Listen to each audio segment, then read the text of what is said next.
കൂടുതൽ ടെക് വീഡിയോകൾക്കായി ഈ ചാനൽ സബ്സ്ക്രൈബ് ചെയ്യൂ. ചാനൽ അപ്ഡേറ്റ്സ് അപ്പോൾ തന്നെ അറിയാൻ വേണ്ടി ബെൽ ഐക്കൺ ക്ലിക്ക് ചെയ്യൂ. Hi all, welcome to tech Malayalam. ഇന്ന് ഞാൻ പരിചയപ്പെടുത്തി തരാൻ പോകുന്നത് ഒരു ആപ്പാണ്. ഈ ആപ്പിൻ്റെ പ്രത്യേകത എന്ന് പറയുന്നത് നമ്മുടെ ഫോണിൽ ഉപയോഗിച്ചിട്ട് നമുക്ക് ഡോക്യുമെൻറ്റ്സ് സ്കാൻ ചെയ്യാന്നുള്ളതാണ്. ഇപ്പം ആധാർ കാർഡ്, പാൻ കാർഡ് പോലുള്ള ഒരുപാട് കാർഡുകൾ നിർബന്ധമാണല്ലേ. നമ്മളെ ഡോക്യുമെൻറ്റ്സ് ആധാറും പാനും ലിങ്ക് ചെയ്യണം, കറണ്ട് ബില്ലും ആധാറിന് ലിങ്ക് ചെയ്യണം, അങ്ങനെ കുറേ കാര്യങ്ങൾ വരുന്നുണ്ട്. അപ്പോൾ ഡോക്യുമെൻറ്റ്സ് നമ്മൾ സ്കാൻ ചെയ്യാൻ കൊണ്ടുവന്നത് നമുക്ക് ഭയങ്കര വലിയൊരു പ്രൊസീജിയറായിട്ട് തോന്നാം. നമ്മുടെ ഫോൺ യൂസ് ചെയ്തിട്ട് നമുക്ക് ഡോക്യുമെൻറ്റ്സ് സ്കാൻ ചെയ്യാൻ പറ്റും. അതിന് സഹായിക്കുന്ന ഒരു ആപ്പിനെയാണ് ഇന്നത്തെ ഈ വീഡിയോയിലൂടെ ഞാൻ പരിചയപ്പെടുത്താൻ പോകുന്നത്.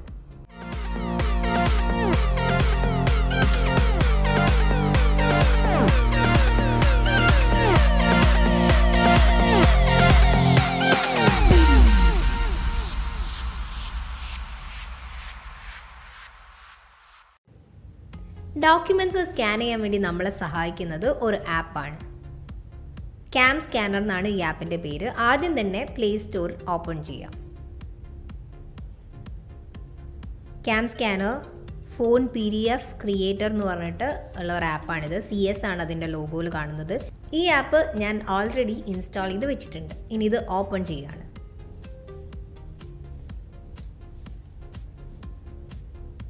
ഞാൻ ഓൾറെഡി ഈ ഒരു ആപ്പ് യൂസ് ചെയ്യുന്നത് കൊണ്ട് അതിൻ്റെ രജിസ്ട്രേഷൻ പ്രൊസീജിയറൊന്നും എൻ്റെ അടുത്ത് ചോദിച്ചിട്ടില്ല. പക്ഷേ നമ്മൾ ആദ്യമായിട്ട് ഈ ആപ്പ് നമ്മുടെ ഫോണിലോ ഇൻസ്റ്റാൾ ചെയ്ത് ഓപ്പൺ ചെയ്യുന്ന സമയത്ത് ഒരു രജിസ്ട്രേഷൻ പ്രൊസീജിയർ ഉണ്ട്. അപ്പോൾ നമ്മുടെ മൊബൈൽ നമ്പർ നമ്മൾ എൻ്റർ ചെയ്ത് കൊടുക്കണം. അങ്ങനെയാണെങ്കിൽ ഒരു വെരിഫിക്കേഷൻ കോഡ് വരും. അത് രജിസ്ട്രേഷൻ പ്രോസസ്സിൻ്റെ ഭാഗമാണ്. ഞാനത് ചെയ്തതുകൊണ്ട് ആണ് എൻ്റെ അടുത്ത് രണ്ടാമത് ചോദിക്കാത്തത്. ഓക്കെ, ഇനി എങ്ങനെയാണ് ഈ ആപ്പ് വർക്ക് ചെയ്യുന്നതെന്ന് കാണിച്ചു തരാം. ക്യാമറയുടെ ഒരു ചിഹ്നമുണ്ട്, അവിടെ നിന്നാണ് സ്കാനർ സ്റ്റാർട്ട് ആവുന്നത്. അപ്പം ഞാൻ ഈ ഒരു ഡോക്യുമെൻറ്റ് സ്കാൻ ചെയ്യാൻ വേണ്ടി പോവാണ്. സ്കാൻ ചെയ്യാൻ മീൻസ് നമ്മൾ സാധാ യൂസ് ചെയ്യുന്ന പോലെ തന്നെ ക്യാമറ യൂസ് ചെയ്ത് ഫോട്ടോ എടുക്കുകയാണ്. ക്യാമറയുടെ ആ ചിത്രത്തിൻ്റെ തൊട്ടടുത്ത് സെറ്റിങ്സ് നിങ്ങൾക്ക് കാണാം. ആ സെറ്റിങ്സിൽ ഇപ്പം നിങ്ങൾക്ക് ഫ്ലാഷ് വേണം, അങ്ങനെ എന്തെങ്കിലും സെറ്റിങ്സ് നിങ്ങൾക്ക് ആവശ്യമുണ്ടെങ്കിൽ അതും അവിടുന്ന് സെലക്ട് ചെയ്യാവുന്നതാണ്. ഓക്കെ, ഞാൻ ഈ ഒരു ഡോക്യുമെൻറ്റ് ഫോട്ടോ എടുക്കുകയാണ്. ആദ്യം തന്നെ ചെയ്യും. ഫോട്ടോ എടുത്തു കഴിഞ്ഞാൽ നമുക്ക് ഇങ്ങനെ ഒരു സ്ക്രീനാണ് കിട്ടുക. ഇതിനകത്ത് നമുക്ക് കാണാം 8 പോയിൻറ്റ്സ് ഉണ്ട്. ഈ പോയിൻറ്റ്സ് എന്ന് പറഞ്ഞിട്ടുണ്ടെങ്കിൽ നമ്മുടെ ഫോട്ടോസ് അത് ക്രോപ്പ് ചെയ്യുന്ന പോലെ ഒരു ഫെസിലിറ്റിക്ക് വേണ്ടിയിട്ടാണ് ഈ പോയിൻറ്റ്സ് ഉള്ളത്. ഈ പോയിൻറ്റ്സ് പിടിച്ചിട്ട് കോർണറിൽ പിടിച്ച് നമുക്ക് ഈ ഒരു ഇമേജ് നമുക്ക് വേണ്ട ഭാഗം എടുത്ത് അഡ്ജസ്റ്റ് ചെയ്യാം. ഓക്കെ, ഈ ഒരു സൈസിലാണ് എനിക്ക് ഇമേജ് വേണ്ടത്. ക്രോപ്പ് ചെയ്തതിന് ശേഷം ടിക്ക് മാർക്ക് പ്രസ് ചെയ്യാം. ഇതിൽ തന്നെ കളർ ഓപ്ഷൻസ് ഉണ്ട്. നിങ്ങൾക്ക് ഏത് കളറിലാണ് വേണ്ടത് വെച്ചാൽ ആ കളറിൽ എടുക്കാം. വൈറ്റ്, ഓഫ് വൈറ്റ്, യെല്ലോ, അങ്ങനെ നമുക്ക് വേണ്ട കളറിൽ എടുക്കാവുന്നതാണ്. സോ ഇതിൻ്റെ അകത്ത് ഞാനൊരു കളർ സെലക്ട് ചെയ്യാണ്. സെലക്ട് ചെയ്തു, കളർ സെറ്റ് ചെയ്തു. ഇനിയും ടിക്ക് മാർക്ക് പ്രസ് ചെയ്യാം.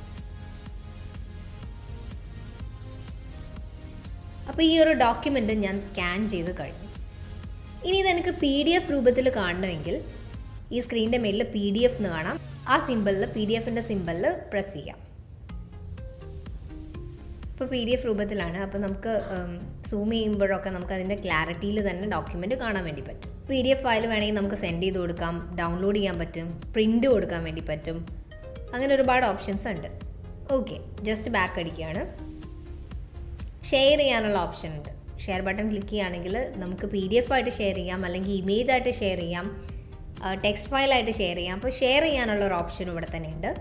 നമ്മൾ തിരിച്ച് വന്ന് സെറ്റിങ്സിൽ നോക്കുകയാണെങ്കിൽ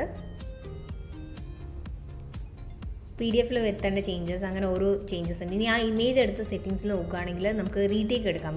ഈ ഒരു ഫോട്ടോ പോരാ, ഈ ഒരു സ്കാനിങ് പോരാ, എനിക്ക് വേറൊരു രീതിയിൽ ഫോട്ടോ എടുക്കണമെങ്കിൽ റീടേക്ക് കൊടുക്കാം. അതുപോലെ കുറേ പേജസ് ഉള്ള ഒരു കെട്ട് ഡോക്യുമെൻറ്റ്സ് ആണ് നമുക്ക് എടുക്കേണ്ടത്. അപ്പോൾ 1, 2, 3 അങ്ങനെ പേജ് നമ്പേഴ്സ് കൊടുത്തിട്ട് എടുക്കാം. ഇനി ഇത് വേണ്ട, ഡിലീറ്റ് ചെയ്ത് കളയണമെങ്കിൽ ഡിലീറ്റ് ചെയ്യാനുള്ള ഓപ്ഷനും ഉണ്ട്. ഇപ്പം നമ്മൾ ഫോട്ടോ നേരിട്ട് എടുത്തതിന് ശേഷമാണ് ഡോക്യുമെൻറ്റ് സ്കാൻ ചെയ്തിട്ടുള്ളത്. നിങ്ങളുടെ ഗാലറിയിൽ ഇതുപോലത്തെ ഇമേജസോ ഡോക്യുമെൻറ്റ്സോ ഉണ്ടെങ്കിൽ അതും ഈ ഒരു ആപ്പിൻ്റെ സഹായത്തോടെ ഇമ്പോർട്ട് ചെയ്തിട്ട് സ്കാൻ ചെയ്ത് എടുക്കാവുന്നതാണ്. ഈ ആപ്പ് ഒരു അത്യാവശ്യ സമയം വരുമ്പോൾ നമുക്ക് എല്ലാവർക്കും ഉപകാരപ്പെടും. ഈ അറിവ് നിങ്ങൾ ആദ്യമായിട്ടാണ് കേൾക്കുന്നതെങ്കിൽ ലൈക്ക് ബട്ടൺ ക്ലിക്ക് ചെയ്യുക. കൂടുതൽ അറിവുകളൊക്കെ ആയിട്ട് ഞാൻ വീണ്ടും വരും. ചാനൽ ലൈക്ക് ചെയ്യുക, ഷെയർ ചെയ്യുക, നിങ്ങളുടെ കമൻറ്റ്സ് ഞങ്ങളുടെ കമൻറ്റ് ബോക്സിൽ ഇടുക. We will meet again. Till then, bye.